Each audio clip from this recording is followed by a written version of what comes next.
Ya, ketemu lagi dengan channel berbagi ilmu tentang ngomongin hukum ya. Kali ini saya mau coba berbagi ya atau menelaah suatu kasus, yaitu tentang putusan salah satu pengadilan negeri terkait dengan penggelapan. Nah, tujuan saya untuk menganalisa atau membuka ruang diskusi ini bukan untuk memberi atau mengkritisi isi putusan, tetapi kita mau mencoba belajar, terutama saya mau coba belajar dari perspektif seperti apakah suatu keputusan itu diambil, sehingga jika kita tahu perspektif dari hakim, dari jaksa maupun dari pengacara dalam kasus penggelapan, kita akan bisa menambah pemahaman kita untuk menghadapi atau untuk menangani suatu permasalahan. Jadi tujuannya itu, putusannya apapun itu ya kita tidak akan komentari karena sudah berkekuatan hukum tetap dan memang bukan ranah saya atau ranah kita untuk mengomentari, tetapi yang kita mau bahas tadi adalah perspektifnya. Nah, kita langsung saja ya. Nah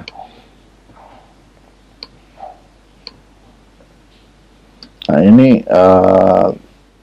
adalah terkait tentang putusan pengadilan negeri Bobong ya. Ini contoh saja ya. Jadi ini tahun 2019, intinya seperti itu. Jadi ini kasusnya adalah kasus penggelapan intinya. Nah, saya mau cerita dulu seperti apa kasus penggelapan ini. Jadi awalnya adalah seorang tersangka ya. Tersangka katakanlah Mr. X itu adalah karyawan atau sopir di suatu perusahaan yang bergerak di bidang katakanlah bahan bakar atau BBM. Nah, sebagai sopir dia memiliki tugas untuk mengantarkan BBM itu kepada klien atau kepada konsumen. Nah, suatu saat ketika BBM itu sudah diantarkan, ternyata masih ada sisa ya. Jadi katakanlah dia bawa 5.000 liter, ternyata yang sampai diantar yang terpakai hanya katakanlah 3.000 liter, seperti itu gampangnya ya. Nah, masih ada sisa 2.000 liter yang nanti memang harus kembali lagi ke perusahaan untuk dicatatkan dan sebagainya. Nah, si supir ini atau si tersangka ini, dia sepertinya melihat itu sebagai hal yang untuk mencari tambahan uang. Jadi dia menawarkan kepada seseorang ya untuk membeli solar yang dia bawa. Dia tawarkan solar seharga Rp5.000 per liternya. Padahal kalau secara harga normal atau harga pasar, harganya di atas 5.000 per liter. Sekarang kalau nggak salah 7.000 atau 8.000, saya tidak apa. Nah, karena ditawari harga murah, maka ya ada yang menyatakan setuju, oke, kita beli solarnya karena memang harganya lebih murah dan butuh. Jadi di daerah ini, jadi gambarannya kalau saya baca dari putusannya itu memang tidak terlalu memperhatikan dengan detail apakah yang dibeli itu barang curian atau apa. Yang penting ada orang nawarin murah, terus kemudian ya setuju aja, itikat baik aja, tidak ada pikiran macam-macam. Nah, akhirnya ketahuan lah ya, ketahuan. Nah, kemudian di sini dia masuk pada dakwaan. Nah, yang menjadi menarik adalah kita mau melihat perspektif dari pihak jaksa dulu ya. Nah, jaksa mendakwakan bahwa ada dua dua dakwaan, satu primer dan subsidiar lah, itu biasa. Nah, primernya adalah dia didakwa dengan pasal 374 KUH Perdata, KUH Pidana, dan subsidiarnya dia didakwa dengan pasal 372. Nah, kita lihat ya, pasal 374 dan 372 itu seperti apa.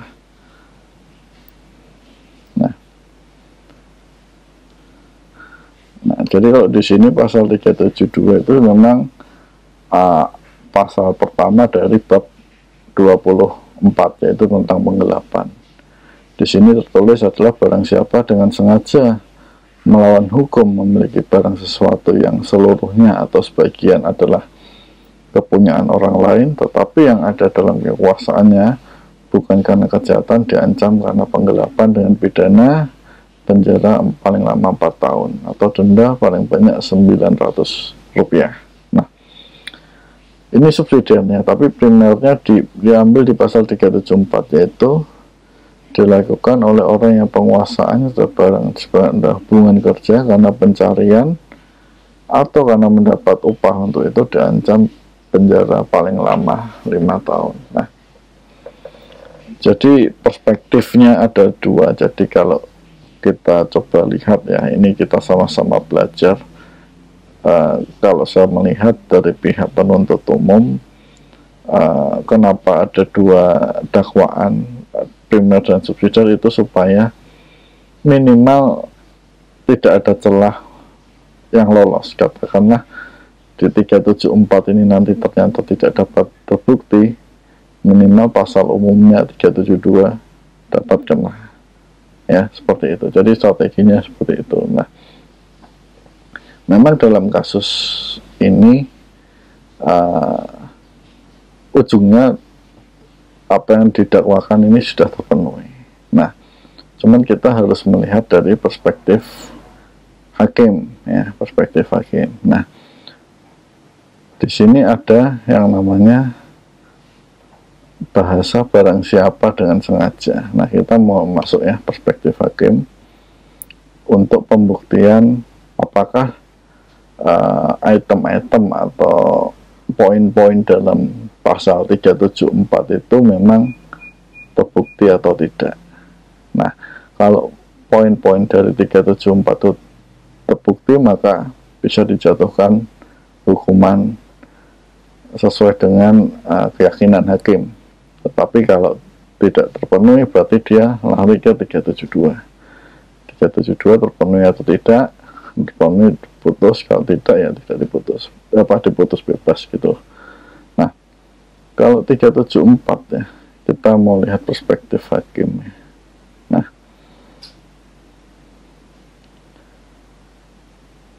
Nah ini ya, jadi menimbang terdakwa didakwa penuntut umum dengan dakwaan subsidiar, maka terlebih dahulu mempertimbangkan dakwaan primer ya.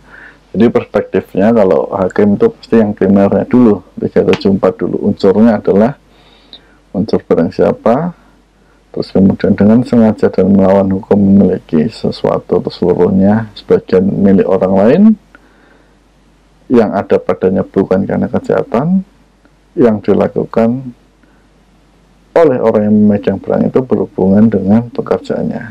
Nah, unsur barang siapa. Nah, barang siapa ini dia melihat bahwa subjek atau orang yang bisa melakukan. Jadi adalah orang yang memiliki kecakapan atau bisa berbuat hukum secara cakap, sehat jasmani rohani, kemudian dapat bertanggung jawab dengan hukum.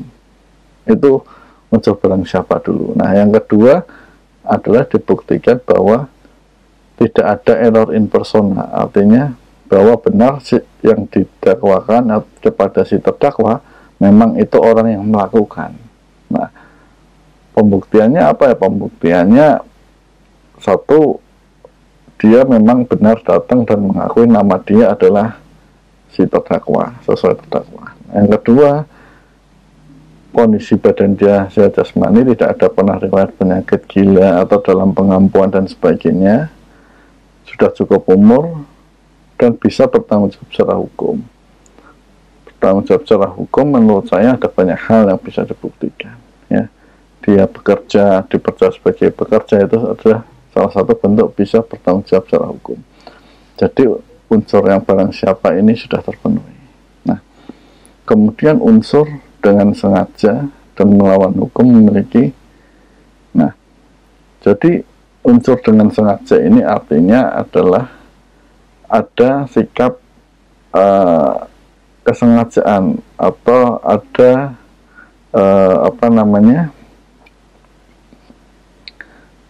kesengajaan menghendaki. Ya, jadi menurut penjelasan dimaksud kesengajaan adalah menghendaki terjadinya suatu peristiwa, ya, menghendaki artinya si terdakwa ini memang menghendaki terjadinya barang itu dibawa sendiri dan mau dijual, memang dia kehendaki itu. Jadi sesuatu yang memang dia pengen lakukan, artinya dia menghendaki suatu terjadi. Kemudian melawan hukum artinya barang yang dia miliki itu kan harusnya milik perusahaan, milik orang lain. Nah, tetapi dia tidak meminta izin terlebih dahulu atau tidak melakukan upaya hukum yang legal untuk memiliki barang itu untuk diperlakukan, dijual kepada orang lain. Artinya penjualan itu tidak dipengetahui oleh pemiliknya, artinya itu unsur melawan hukumnya.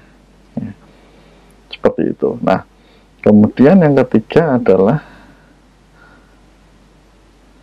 unsur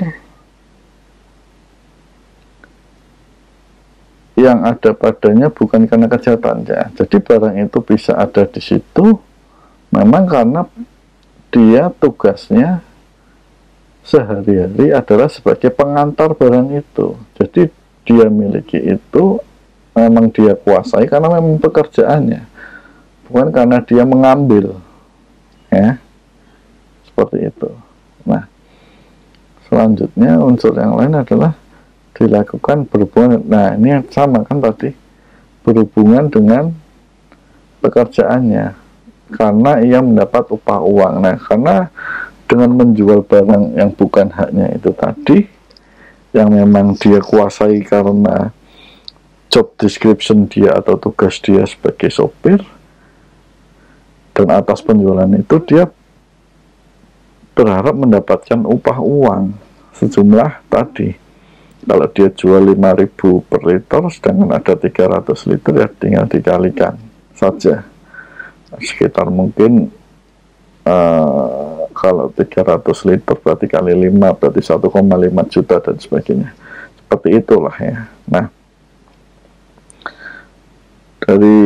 terus kemudian berhubung pekerjaannya, cara ngeceknya gimana, ya? Pertama pasti minta SK dari si perusahaan, apa benar ini pegawainya ini. Yang kedua, penggajian, apakah tiap bulan dia rutin mendapat gaji dari si perusahaan. Kalau itu sudah terbukti, maka sudah dipastikan bahwa itu adalah pegawai yang sah, seperti itu.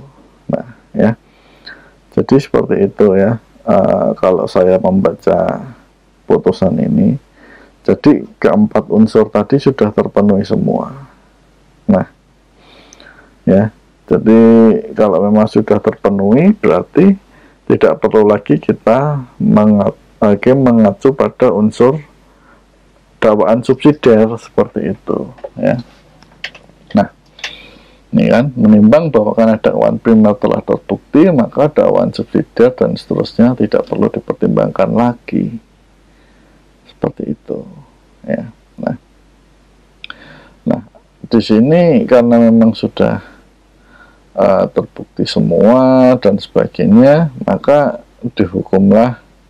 Nah, ini ada dari terdakwa. Tapi sebelum masuk ke situ, biasanya ada yang faktor pemberat dan peringan.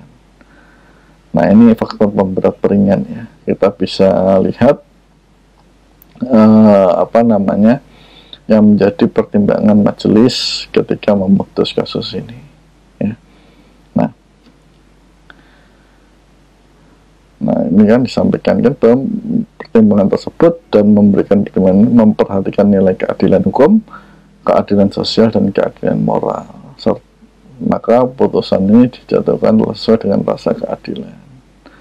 Ya, nah, ya intinya itu. Ya, nanti putusannya bisa dibaca sendiri. Nah, ada satu hal yang menarik menurut saya ya. Jadi kalau yang si terdakwa ini kan memang dia sengaja untuk menjual barang. Tetapi ada suatu kejadian yang siapapun mungkin harus berhati-hati biar tidak dianggap sebagai penggelapan atau upaya penggelapan ya. Yaitu ketika kita mengantarkan barang atau apapun atau menjalankan suatu pekerjaan, lakukanlah sesuai SOP perusahaan. Artinya begini, ketika Anda mengantar atau mengantar barang, katakanlah Anda punya tugas seperti inilah, mengantar katakanlah bukan BBM, katakanlah laptop kantor, Anda punya tugas untuk mengantarnya ke seorang pegawai atau klien lah. Nah, ternyata setelah Anda datangi tempat klien atau si yang dituju itu, tidak ada orang, artinya tidak ada yang bisa menerima. Nah, kalau tidak ada yang bisa menerima, saran saya Anda harus segera pulang kembali ke kantor untuk menyampaikan dan membuat berita acara bahwa pada hari ini sudah diantar, tidak ada orang, maka ini dikembalikan, ditaruh di kantor. Jangan Anda bawa pulang atau malah Anda gunakan untuk kepentingan Anda pribadi sendiri. Contoh simpelnya gitu. Kenapa? Karena itu bukan untuk Anda, ya, itu untuk klien sesuai SOP. Jadi kalau Anda bekerja ya, saran saya ya lakukan pekerjaan Anda sesuai dengan SOP yang sudah ditetapkan. Ya. Ketika tidak ketemu orang ya sudah, Anda balik, Anda lapor bahwa tidak ketemu, ini barangnya saya kembalikan lagi ke kantor, sehingga Anda dari situ tidak memiliki tanggungan. Nah, itu yang saya dapat pelajaran dari kasus ini. Nah, penting bagi kita semua untuk memahami bahwa nilai kerugian sekecil apapun ini larinya bisa panjang. Contoh, kalau yang ini saja, kalau saya baca ya, kerugian yang diderita itu, mohon maaf ya, hanya sekitar 7 juta rupiah. 7 juta rupiah. Nah, tetapi sepertinya kena 7 juta rupiah itu kan angka yang kalau kita lihat zaman sekarang itu tidak terlalu besar. Ya, artinya orang bisa pinjam online aja bisa langsung dapat cair mungkin 1 juta, 2 juta tanpa agunan dan sebagainya. Tapi kalau orang pinjam pakai sertifikat atau mungkin jaminan motor pun mungkin bisa lebih tinggi. Bahkan ketika kita coba hutang leasing pun kita cuma bayar 500.000 dapat aset senilai mungkin bisa 17 juta, 18 juta sebuah motor gitu kan. Nah, saya mau mencoba menganalogikan bahwa hati-hati dengan hukum. Artinya begini, ini kan kerugian kalau kita baca di sini kan hanya sekitar 7 juta, tapi kenapa perusahaan ini tetap nekat menjalankan atau mendakwa melanjutkan kasus hukum ke kepolisian ya kan. Nah, ya saya berharap pidana itu kalau kita semua melihat ya, ini kan apalagi ya saya tidak melihat perspektif benar salah, artinya ya apa yang dilakukan perusahaan itu benar karena memang bersalah secara hukum, punya hak untuk diajukan ke hukum. Tetapi saya melihat alangkah baiknya bila hal seperti ini diselesaikan secara kekeluargaan. Artinya begini, jangan sedikit-sedikit ada permasalahan dalam suatu perusahaan atau apapun larinya ke meja hijau ya.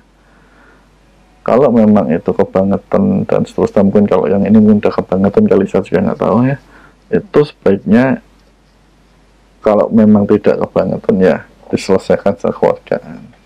Katakanlah ini tidak bisa, ya lakukanlah mekanisme, mungkin disuruh resign saja, udah kamu keluar dari perusahaan, nggak usah kesini lagi, seperti itu. Nah, kenapa? Karena kan jatuhnya pidana ini membuat orang itu kadang trauma ketika dia keluar, dia sudah dicap sebagai narapidana, padahal dia masih bisa jadi dia ada keinginan untuk berubah menjadi lebih baik dan sebagainya.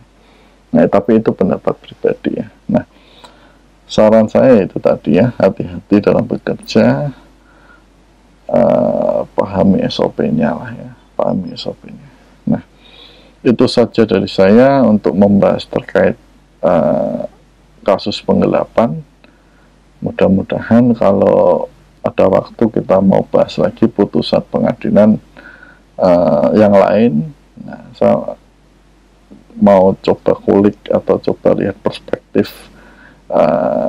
hakim, perspektif jaksa atau pengacara. Mungkin kalau hari ini kita ngomongin masalah pidana, mungkin kalau emang ada kesempatan selanjutnya kita akan ngomong masalah perdata ya.